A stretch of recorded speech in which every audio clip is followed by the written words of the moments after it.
Hello everybody, this is Monstertaming coming at you with another Kindred Fates tier list video. This time we're going to be doing Alpha Patch 2.4.2, I believe. And like before, this is going to also include speculation for the future. I thought about not doing the speculation part, but since we added a new type with the air and water since last time, and we have a bunch of new moves and everything, I think the speculation could be cool to go over again. Brief explanation of each of the tiers for those who don't know. S is overpowered and needs to be nerfed. A is going to be for a basically perfect, could maybe use a small nerf. B is also really good, maybe use a small buff. C is very niche, definitely needs a decent buff, but overall can be played. And D is absolutely horrible, and you will never play them in a serious setting. Okay, so without further ado, let's hop on with Avion. We're going to do the Alpha Kinfolk first. I'm putting Avion right into A tier. I currently think Avion is probably one of, if not the strongest Kinfolk in the game right now. Avion's skill cap is insanely high, and in the right hands, Avion can be a devastating terror. It's very, very easy to kill Avion if your opponent makes mistakes, though, so that's where the skill cap comes in, because you have to be very careful with it. You can't just throw Avion at your opponent and hope to kill something, or else they will likely punish you hard if they're experienced against Avion. Now, obviously, any Kinfolk who people aren't experienced against is going to be good, but even after people have started to get experienced against Avion, it still seems that Avion is capable of dealing immense damage. Kind of the opposite of our friend here. I think Salamander is probably in the C tier. Now, I've seen some people who are very, very good with Salamander. Basically, the upper limits of what you can even do with Salamander. And even then, their Salamander is genuinely useless when he's the last kinfolk they have. Like, you have to have other kinfolk, at least one. A lot of the times you want two other kinfolk alive to make Salamander useful, sorry. Where if he's your last one, you stand very, very little chance. Like, your opponent's gonna have to make some serious mistakes to let you win if Salamander is your last kinfolk. He's too immobile. He relies too much on Hook and Howl. If you didn't put Hook and Howl on Salamander, if you're playing him without those two abilities, I'd have to make a new, like, F tier or something to put him in, because he would be even below D tier, because I don't even think you would land a single hit on your opponent. He's way too reliant on his passive and those abilities. And those abilities are hard to get off when he's the only kinfolk on your team, meaning he needs a great amount of support. You need to kind of surprise your opponent with him, get him close with a faster kinfolk, stun them or something like that. And that's why I put him in the C tier. He's very niche. He can get kills, he can win games, but the amount of effort you have to put into him would be better spent just like learning how to play Avion or something. You would do better if we're talking about like a pure meta standpoint. Obviously, you have fun with Salamander. There's nothing wrong with playing him. Like I said, you can win games. It's just going to be very difficult. But from a meta standpoint, there are better kinfolk that require less effort, or better kinfolk that require about the same effort. So, moving on to the next kinfolk, we have Shovelet. Put Shovelet in the A tier. I think Shovelet's probably second best, like right behind Avion. Quicksand is a great crowd control, but it's very easy to get out of. Like, almost every kinfolk in the game has a move that gets them out of it instantly, but it does cost them a move slot, so it's kind of like they counter each other out. Rock Slide is a complete dice roll. Sometimes it does incredible damage, sometimes it does literally nothing. Rest is amazing reset if your opponent doesn't run you down. And Dig is the only ability I can think of that is hard to counter. I think Dig should probably remove the iframes when you pop out. I feel like keeping them when you go in is nice, because you can use it as like a dodge, and it's on a decent cooldown, so it's not like you can spam it. But when you pop out, it's too hard to punish. I think if they took the iframes when you pop out away, and make Dig a lot more punishable, and I think that would be the only thing honestly wrong with Shovelet, because every single one of his other abilities has counterplay. You can shield through Rock Slide, you or run away from it, you can dash out of like any of these various dash moves out of Quicksand, you can rush down his rest, and then the rest of his kit is not going to trouble you that much. I would say Rock Slide, Rock Wall, sorry, is still not the greatest position in the world, but it's okay. And Shovelet is just all around one of the kinfolk that has the most counterplay, and I think he's in a really good spot. Maybe also make it so that Rock Slide's damage is normalized, so it's not so much of a dice roll to whether or not you kill someone or do literally nothing to them. Ember. Putting Ember right in the A tier. Ember is probably still the most balanced kinfolk in the game, and pretty much always has been since launch. Ember has a nice mix of sustainability with damage, is basically the perfect target for the Peach. Because of that, it gives him just that puts him just over the top of that sustainability, and is you love his abilities. The only thing I don't like about him is that you have to use a certain build with him, or else he instantly falls to C or even D tier, depending on how many of his abilities you replace. And that is the one thing I don't like about him. But if you use his meta build, then he is by far an A tier. He's very fun to play, very easy to learn. I highly recommend him if you're new to the game and you want a kinfolk to learn how to play the game with, one that can carry your team. Ember is right there for you. There's not really much else to say about him, since he's just the general workhorse of Kindred Fates. Kadoki, I'm going to put him B tier, because I think Kadoki's nerf brought him low from S tier. Now his sleep is incredibly hard to get use out of. I would maybe say it got nerfed a little bit too hard. Like, I definitely do not want it to go back to what it was, but maybe an extra second on it, just to make it a little bit easier to do something. His passive regen is still amazing. His stunner flies are still amazing. The nerf to basic attacks has hurt him incredibly bad.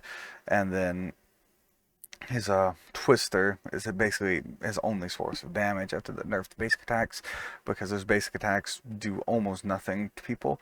So I think if basic attacks got buffed again, basically returned to their original state, Kadoki would go right to A tier, and maybe sleep could also probably do that if you buffed it up there. It's a little bit like, I don't know if he needs both, but definitely needs basic attacks up, and then maybe you could think about sleep, because sleep is still possible to use now. It's just difficult, but those basic attacks absolutely need to be changed. Alright, Lumala. Despite Lumala suffering from the same problems as Kadoki, with the basic attacks being literally useless and doing something like the order of like 10 damage per hit when people have over 200 health.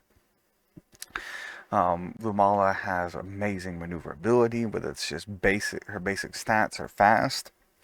You have rush to get out of, quicksand or other abilities that would scare you. Like if an Ember is trying to throw a bunch of scorches down, you just rush out of there and get away.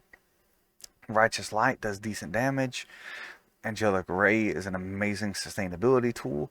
Lumala's passive is amazing, with the fact that you can heal status effects by switching over to Lumala.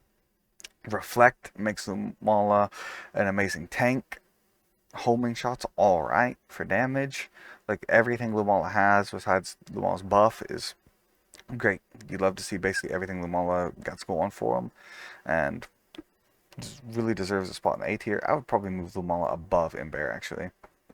Ember's passive is all another thing that's probably holding Ember back, is that it only helps you when you're really weak, but it does kind of play into that identity of Ember being like a hard carry clutch type kinfolk, so I think it's alright. Avion's passive buffs his homing shot. Essentially, it turns null moves into air type moves, so it gives him a stab on homing shot, which isn't a huge deal. And then Shovelet's Survivor makes it so that you can't be one-shotted no matter what health you're at.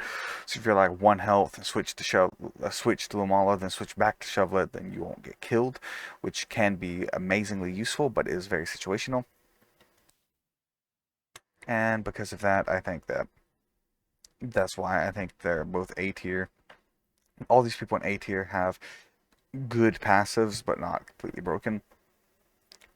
Um, Kadoki probably has the best passive in the game, I think, and but his other abilities keep him down in the B tier. Absolutely still great. A and B are both Kinfolk that can be in the meta. They can both win games. They can both crush it. I'm just saying about their overall strength here.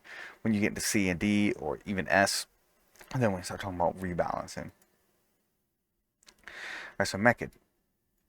I think Mechid's going to be down here, probably near the bottom of B tier.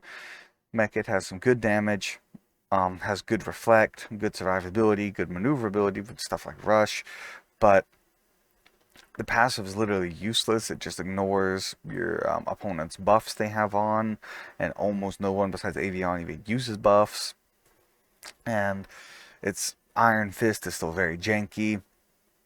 Everything about Mechid, it can just be summed up in saying Mechid's very janky. If Mechid just had a little tune-up, I don't even think Mechid necessarily needs damage buff or health buff or anything. Just have his moves tuned up to be easier to land, and then maybe give him a passive that does something. He could be A tier with no problem. Moving on to Skulkin. Skulkin, I gotta think about for a minute. I think we'll put Skulkin at the bottom of A tier. I'm a little bit hesitant. He's gonna be like the bottom of A or the top of B. Skulkin with rations is almost as hard to kill, if not as hard to kill, as something like Kadoki with Germinate.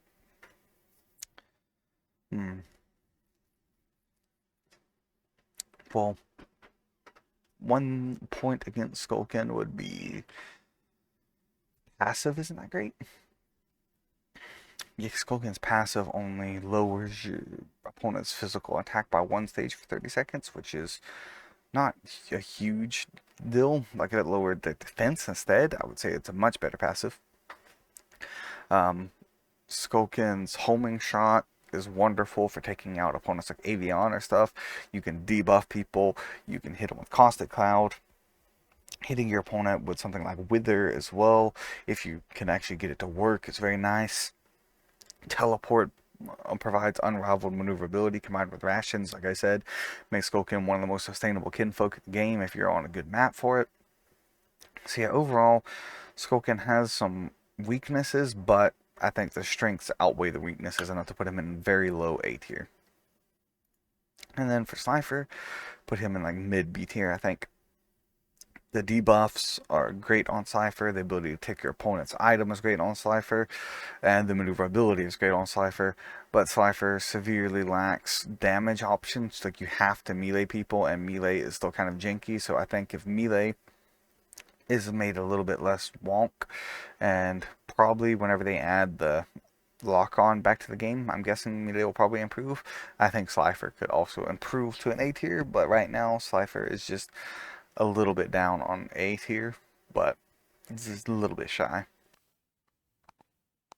Oh yeah, Skulkin also suffers from the horrible basic attack syndrome, but his other abilities make him better. That's probably why he's at the bottom of A tier, because that he has options besides his basic attack, but his basic attack is more or less his only truly ranged option. And that is the tier list for the Kinfolk in the Alpha currently. I think it's very well balanced. When you look at it like this, the only things that really need touching up on, I would say, is maybe a few tweaks to A tier and buffing Salamurder. And then it'll be in a good place. And then as for the rest of the Kinfolk, if you're only here for the Alpha, you can go now. Thank you for watching. I hope you have a wonderful day and God bless. But the rest of you who want to see my speculation, let's get right into that. So for Gladius, I feel like she will probably be right next to Mechid. for many of the same reasons Mekid is here. If she has a similar playstyle to Mekid, but like more focused on maneuverability, maybe? I don't know. I feel like Mekid's probably going to be more maneuverable, but I seriously doubt she's going to have as much damage as Gallivant because he looks like he's all about damage. But yeah, I think judging by what we understand about Gladius so far, she might be like a tankier version of Mekid. So I'm going to put her right around Mekid's tier to be a little bit safe with it, maybe a little bit above Mekid. For Castrix, it's going to be a dark air, and we saw air is extremely squishy, and or at least we assume it's going to be dark air, or air dark, one of those combinations. And Avian is extremely squishy, but extremely high damage. A dark type will probably do debuffs as well, so I'm gonna hesitantly put Castrix probably right under Avian, because I feel like he's probably not going to be as dedicated to damage, but the debuffs will kind of help make up for it. Overall, I think it's going to be really nice. Niazin is a null type with a light lean, if I remember correctly. I think Niazin's probably going to be in the C tier, because maybe above Salamander, because buffs are just in a really bad place, so I'm going to kind of give a negative point to light types, but if it focuses on healing, then it might be higher, so I'll hesitantly put it in the bottom of B tier, because that the healing could really elevate it. It depends on if it focuses on healing or buffs. If it focuses on buffs, it's going to be really bad. If it focuses on healing, it's going to be really good, so it's a really toss up there. Auburn, I feel like Auburn is going to suffer a lot in the same way Kadoki does from lack of basic attacks. It feels like these small kinfolk are probably going to be more about mobility, being hard to hit, and doing chip damage to your opponent. They're going to have less sustainability and less burst than Ember, but just more maneuverability and everything. So I'm probably going to put him right below Kadoki, because I think he's going to be pretty alright, but the damage is probably not going to quite be there to send him home. But I think he's going to be good enough, and that's why I'm putting him in B tier. So, for Bakianawa, I'm going to hesitantly put him right above Salamander, because I can see a lot of similarities. They're both water types, they're both big, they're both probably going to be slow, they're both high damage, but they're probably both going to have a hard time actually connecting with your opponent without teammates' assistant. We have seen Bakianawa have some abilities that are ranged, so that's why I'm hesitant to put him below Salamander, because those ranged abilities could really give Bakianawa something. Now for Deer Dog, I feel like you're probably going to be around here-ish. I'll put you below Skulkin, conservatively, because if you're a Fire Dark, being able to combine debuffs with great damage means you're going to be great on your own. The maneuverability looks like you're going to be a lot faster than Skulkin. Heck, I think I'll go ahead and put you above Skulkin. I think you're going to be fast, with good damage, or Humble Shepherd, sorry, I called him Deer Dog, the really old name. Humble Shepherd is their current code name. Yeah, fast, debuffs, decent damage. I think it's going to be a really solid Kinfolk. Kanite, I think, is probably going to be right about here, because if you give them like a glass cannon, but not as much of a glass cannon as the other ones, because Arcana's probably going to be about as maneuverable as Lumala, with about as much damage as Ember, but with a lower health, maybe I'm guessing towards Slifer end of health, and a ranged Slifer-esque type Kinfolk. Like if you just had Lumala with Ember's moveset, Lumala would probably be amazing. Yeah, I think I'm comfortable leaving Kanite there. As for you, Gladius, not Gladius, but Gallivant's going to go down here near the bottom of B. I feel like, once again, the Mekid line seems superficially similar to me, in that he's probably going to have high damage, high health, but be slower than Mekid, which is probably going to make him worse than Mekid. And there is the general idea of Kindred Fates. If my speculation is anything like true, then I think we have a very good balanced game. Nothing is in the S tier or the D tier, which is great. I remember back in the day when Kadoki used to be D tier, Lamala used to be S tier, Kadoki used to be S tier at some point. Kadoki's really bounced around. But yeah, we used to have people in D and S tier quite frequently, so I think things are really crunching down, and if my speculation is anything close to true, then the future is looking bright as well. Thank you guys for watching. Please let me know what you think in the comments below, and I will also leave a link in the description to where you can come make your own tier list. Until next time, it's been Monstertaming Bisloba signing off. Hope you have a wonderful day. Goodbye, God bless, and see you.